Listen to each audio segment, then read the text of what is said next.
세기의 이혼 재판. 사실 저는 어제 지켜보고 있던 사건 중에서 나중에 민중기 특검 사건이 나오기 전에 이 사건이 제일 관심이 있었어요. 바로 SK 최태원 회장의 이혼 사건입니다. 엎치락뒤치락 그야말로 정말 반전에 반전을 거듭하는 그런 양상이 어제 펼쳐졌고요. 저는 이 사건에 대해서 여러분들 의견도 한번 듣고 싶어요. 이거 어떻게 보는지, 대법원 판결 이거 맞다고 보는지 좀 궁금한데요. 자, 1심에서는 재산 분할이 665억밖에 안 나왔었죠. 왜냐하면 SK 주식이 몽땅 빠졌으니까. 죄송합니다. 특유재산이라고 봤었죠. 특유재산이라는 게 원래 결혼 전부터 갖고 있는 개인의 고유재산이라는 거 아니에요. 그래서 SK 주식을 몽땅 빼버리니까 어떻게 돼요? 개인 재산에서 40%만 갈라가져서 현금으로 665억. 근데 이게 2심에서 대반전이 일어났죠.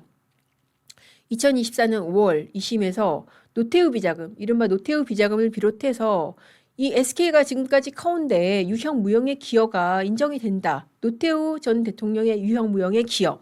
이거를 노관장의 기여도로 참작을 해서 주식이 다 포함이 돼서 35% 갈라서 3808입니다. 이 3,800억이에요. 3,800억.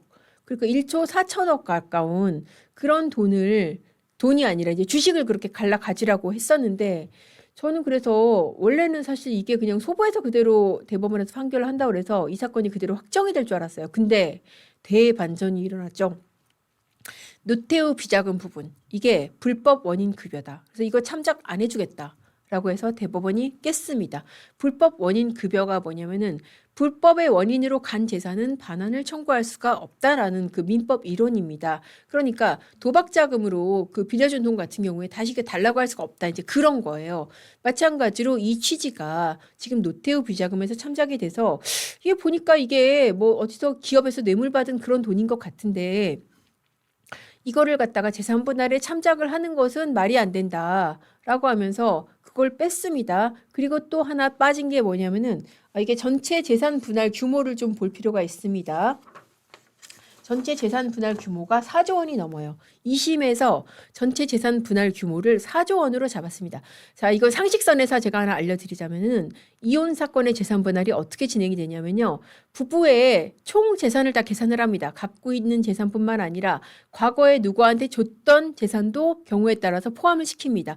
그렇게 해서 다 포함을 시킨 거예요. SK 주식도 포함시켰고 미리 처분한 재산. 이건 뭐냐면은 최 회장 측에서 합의서를 작성을 하고 형제들한테 나눠줬던 여러 주식들. 그게 1조가 넘습니다. 이것까지 다 포함을 시켰어요. 왜냐? 이거는 부부가 공동으로 합의해서 나눠준 게 아니라 일종의 최 회장이 먼저 그냥 자기 맘대로 빼돌린 처분한 재산이다라고 다 포함을 시켰는데 대법원에서 이렇게 해가지고 4조가 넘었어요. 그래서 4조를 기준으로 해가지고 65대 35로 갈라서 아까 그 돈이 나온 건데 대법원은 어떻게 했냐면 이 4조에서 1조 1160억 원을 뺐습니다. 왜냐하면은 이거는 이거 형제들한테 합의서 쓰고 나눠준 거를 갖다가 포함시키는 거는 말이 안 된다. 이거는 당신네들이 이 공동재산을 형성하는 데 있어서 이 부분도 감안을 해야 되기 때문에 이거를 이렇게 포함시키면 안 되고 이거는 빼고 이 부부가 계산을 해야 된다. 그렇게 해가지고 이걸 빼고 2조 8,990억. 좀 많이 빠졌죠. 1조가 빠진 것도 많이 빠졌는데 중요한 거는 이 부분이라는 생각이 들어요. 그러면 SK 주식도 몽땅 빠지냐. SK 주식까지 다 빠져버리면은 원래 4조에서 어떻게 돼요? 4조에서 2조 빠지고 1조 빠지고 1조만 가지고 계산을 하면은 자칫 거의 1심처럼 뭐 몇백억 뭐 그렇게 나올 수가 있는데 그거는 아닐 수가 있을 것 같다. 왜냐? 이게 아직도 이제 많은 분들이 조금 헷갈릴 수가 있을 것 같아서 주식은 여전히 들어갑니다. SK 주식이 몫이 제일 크잖아요. 2조가 넘는데 주식이 들어가고요. 더군다나 이 주식 같은 경우에 생물이에요.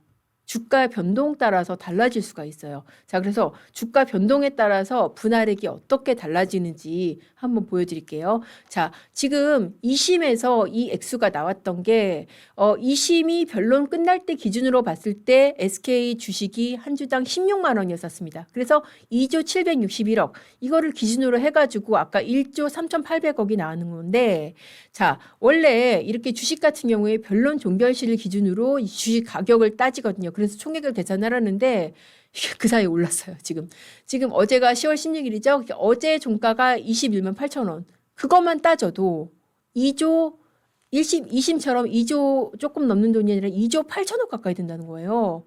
그러면은 야 이게 포함이 된다 그러면은 야 이건 뭐 주식이 빠지는 것도 아니고 주식이 포함이 되고 앞서 형제들한테 준 거 뭐 1조 이거 빠진다고 해도 이거 뭐 크게 차이가 없겠는데 이제 이런 전망까지 나오고 있습니다. 물론 이건 뭐에 달렸냐? 뭐에 달렸겠어요? SK 주가. 그러니까 이게 파기환송됐을 거 아니에요? 파기환송돼서 고등법원에서 재판을 하겠죠? 그럼 고등법원에서 재판을 해서 그게 끝날 쯤에 SK 주가가 어떻게 되느냐. 그거에 따라서 달라질 수 있을 것 같습니다. 자, 그렇게 해서 지금 노태우 비자금이 빠지더라도 SK 주식 자체가 이렇게 재산분할 대상으로 포함이 되기 때문에 형제 증여분이 빠지더라도 오른 주가로 물타기가 될 수 있다. 그래서 일각에서는 이제 제가 빠꼬미들 얘기를 들어보니까 어떤 얘기까지 나오냐. 이재명의 그러니까 주식 밸류업으로 최태원 회장이 지금 노소영 관장한테 또 만만치 않은 돈을 내줘야 될 수가 있다. 그런 얘기까지 나오고 있습니다.